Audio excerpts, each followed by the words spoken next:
The winter session of Parliament 2025 has opened under extraordinary tension. Inside the House, benches are packed, tempers are tight, and expectations are sky high.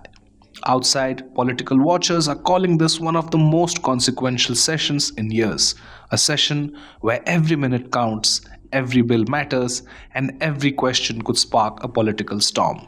Just days ago, the session opened with uproar, slogans, and fierce exchanges, a reminder that Indian democracy is loud, contested, and very much alive. But beyond the noise, something much bigger is at stake: the agenda and the pressure. The government has placed a heavy agenda before MPs, 13 bills waiting to be introduced or passed, ranging from major reforms in insolvency and bankruptcy, a new atomic energy bill, changes to corporate laws, highways, taxation, and a sweeping new higher education commission bill. On paper, if passed, these laws could reshape India's economy, education, energy, and corporate regulation. For a nation pushing fast growth, this looks like decisive governance. But here's the catch.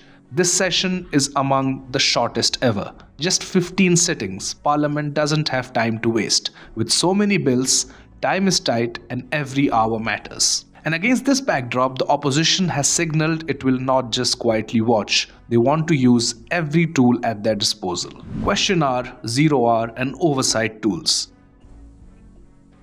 In a functioning democracy, power without oversight is dangerous. That's why Parliament gives MPs several tools to hold the government accountable. Question hour. The first hour of each sitting, MPs can ask ministers direct questions about policies, failures, and delays. Answers are recorded and failures are exposed. Zero hour.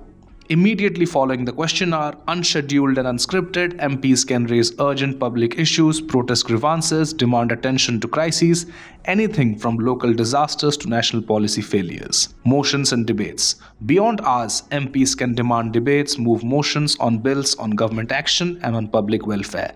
These are not just procedural tools, they are the heart of parliamentary democracy. Used well, they transform Parliament from a lawmaking machine to a watchdog for citizens' rights. For opposition parties, this session represents a chance. Hold the government to account, raise urgent concerns from electoral roll issues to national security, and force transparency over a packed legislative agenda.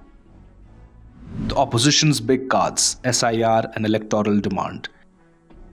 Even before the session began, opposition parties met in an all-party meeting and demanded that Parliament discuss the ongoing Special Intensive Revision (SIR) of electoral rolls, along with issues like national security, air pollution, and federal concerns. They warned, if SIR isn't taken up, proceedings may be stalled. That means delay or derailment of the government's agenda.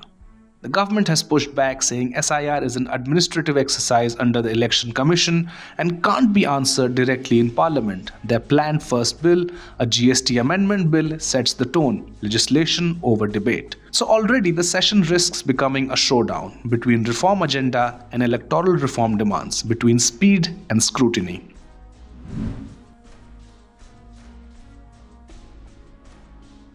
There's a deeper question here. Good governance requires efficient legislation, but democracy demands accountability.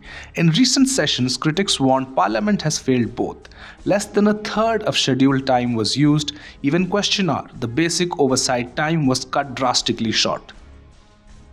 If MPs rush through bills without debate, without scrutiny, the result could be weak laws, hurried mistakes, or worse, laws passed without real public debate. On the other hand, if the opposition stalls every bill in pursuit of demands, governance grinds to a halt. The country loses, the people lose.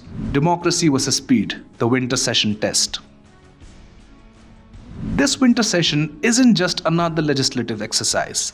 It's a stress test for Indian democracy. Will Parliament deliver reforms while protecting its duty of oversight, or will it prioritize speed, passing bills at the cost of debate and scrutiny?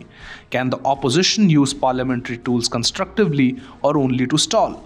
Will the government heed calls for accountability or push its agenda regardless? This session could mark a turning point, either a demonstration that India can reform fast and remain democratic, or a warning that convenience is eroding institutional checks.